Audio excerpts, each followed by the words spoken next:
Thought exercise. We're going to open with an exercise. Sometimes we do this. We're going to have fun. This is fun. We're having fun. Have fun with me. Okay. We're going to imagine that we are sending a text on our phone. And the text has a lot of words in it, but there's one part of the text that is very, very important. And you want to make sure the recipient of the text understands that this is the very important part. What do? You have all the formatting options in the world available to you. What do you do? Okay, we're thinking. I'm letting you think. I'm no longer letting you think. Here's what I came up with. One, even though it's a little bit older millennial, young Gen X, and kind of going out of style, you might use an emoji in a text. You put some kind of face, making a face or something on there. That could work. Maybe you would use the underline function to say this part's important, but underlining in a text message, I don't even know how you do that. I'm sure it's possible. I don't think I've ever sent anything underlined other than a cut and pasted URL. So you're probably not going to underline, but it's an option. If you saw something that was underlined in a text message, you'd one, marvel that they figured out how to format it. And two, you'd be like, oh, that's probably important. I'll pay attention to that. Okay, a third thing you could do is bold. I also don't know how to bold things, and I've never had an occasion to need to learn how to bold things in a text. And I'm sure it's like 2 clicks. I can figure it out, but nobody does that. So you can go to the emoji, you can go with the underline, you go with the bold, you could go with italics. I know how to italicize things. It's got to be in the same menu. Surely I can bold and underline things, but italics from time to time, probably the number one way that most people would come up with would be an exclamation point if you put that at the end. But the exclamation point has been cheapened.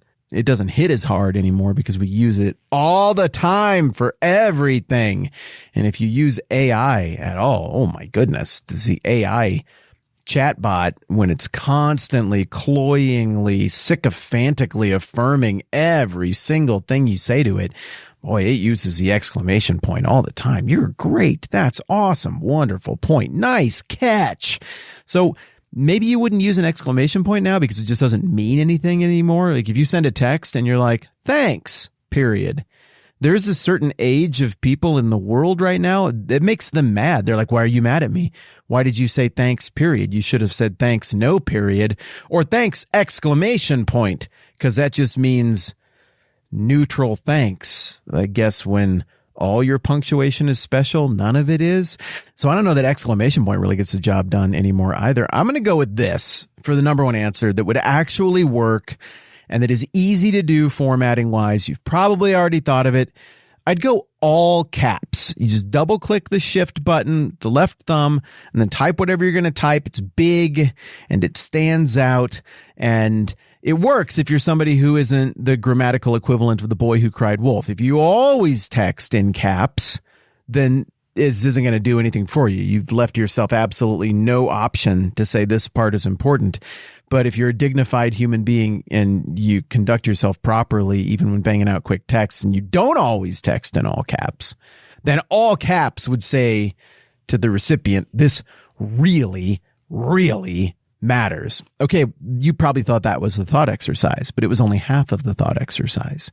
Now let's say that you're writing in a language where you generally only write in all caps and where the exclamation point does not exist.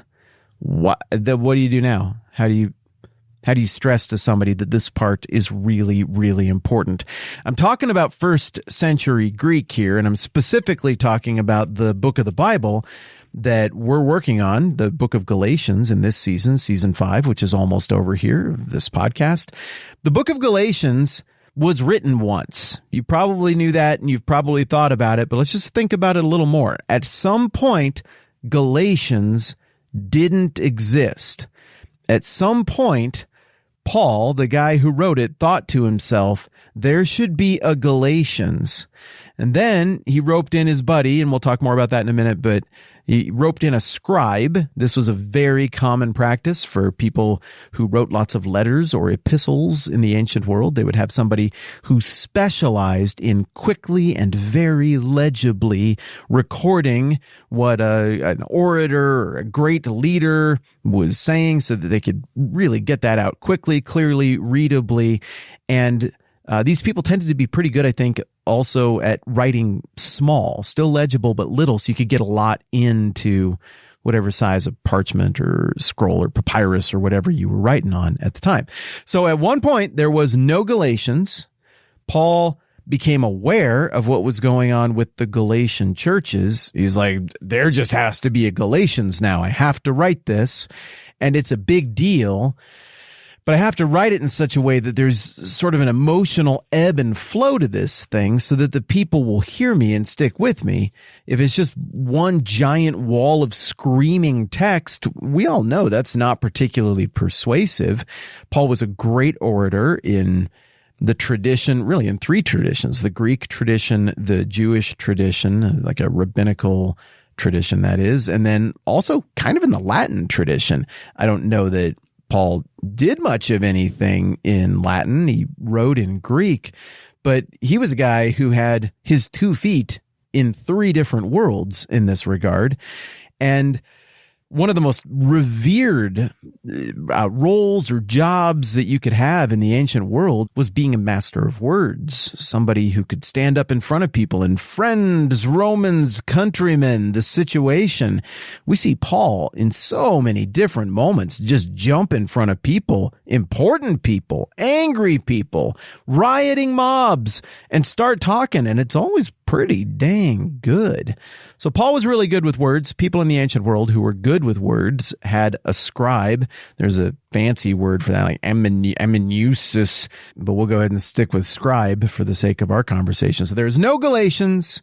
Paul is like, this is very important. I got to write something good here. I have to outmaneuver people who are in Galatia, actively worming their way into these churches, infiltrating them, screwing them up. They are going to be there when these letters get read. I can't be there. This has got to be a good letter. It's got to be tight. It's got to be emotionally punchy. It's got to have a clear argument. I have to address quickly the things I've been accused of, and then I have to pivot it around to get ahead. And then I have to try to practically mentor these people so they come away with something they can really sink their teeth into and do in order to move forward as a Christian. It's a tall order for Paul. So there's just a blank page sitting in front of him. He's pacing around in a room somewhere and thinking, all right, what do we need to say here? And he just starts going. I don't know if they had erasers back then. I'm guessing they didn't really have, like it was kind of a full send sort of situation. Maybe they did a couple drafts on this, but Paul is pacing around. He's got this outline in his brain. Maybe he sketched out the outline first, and he's processing this through. Now, Christians believe that he's doing this under the guidance of the Holy Spirit, and that this is exactly what God meant to communicate in this situation. But that, the whole Bible is very incarnational. God is doing this with a human author. And as he's going along, Paul gets to the end of it, and he said pretty much everything he meant to say. He's accomplished all of it, but he needs this last little part to pop, to stand out, to jump off the page, so that if people were a little overwhelmed, that can happen sometimes. They're starting to space off. They've been given too many things. They're like, I can't hold anymore. My brain holds 5 things, and we're at 6. That's too many. I'm done. Paul needs something here at the end to reset it all and to basically say, if you missed it all, get it right here. Like, listen to what I am about to say. And that's why we've been doing this thought exercise. What are the punctuation options, the indicator options available to him in the language he was writing in? Okay, there weren't any emojis. That's more of a Middle Ages thing, I guess, but maybe people drew stuff in the margins back then. But emojis is probably not an option. We don't have any of those in the Bible. Underlining, maybe there's underlining. I've never really thought about whether the Bible at any point describes or hints at underlining. That's a fun thought exercise, but it doesn't look like underlining was the option. Bold, I guess you just have your scribe write thicker. Would that work? Maybe that was the thing. Italics, it's all sort of in italics, the way it looks, especially Latin. Greek's a little more up and down, I guess. All caps doesn't work because it's already in all caps, and it's all mushed together. So what are you going to do? Make it more in caps? No, that's not going to work. And exclamation points, didn't exist at all. Those weren't invented until the Middle Ages, late Middle Ages, 1300s, 1400s, 1500s or something. And it took a long time for that bit of punctuation to even get a wieldy name. They called it punctus admirativis for the really long time. And the exclamation points don't even appear on typewriters until like the 1970s. So no, an exclamation point's not going to work. What's your only option then? Write really big.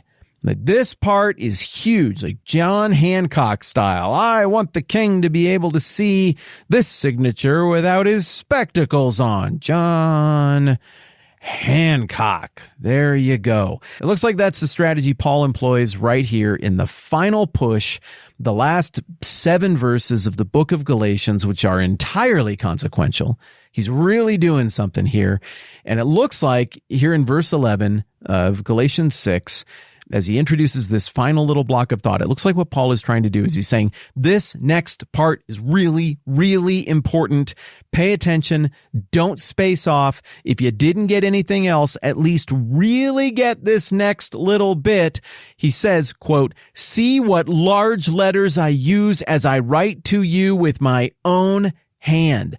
So in this moment, Paul goes over, he's like, get out of the way. Just move. I got to write this part of the Bible. And he takes the pen from the scribe and he's like, see what large letters.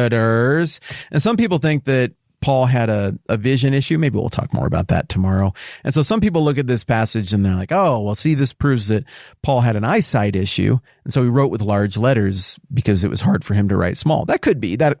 That could be part of the deal, but I don't think it's all of the deal either way. I think he's using the ancient equivalent of all caps or an affirmative emphasizing emoji or exclamation points here to really grab his audience by the shoulders one last time and be like, listen to this. So there's some fun novelty to the fact that we get a Bible verse that says literally, see what large letters I use as I write to you with my own hand? I mean, that's a verse of the Bible. You don't memorize that one at camp.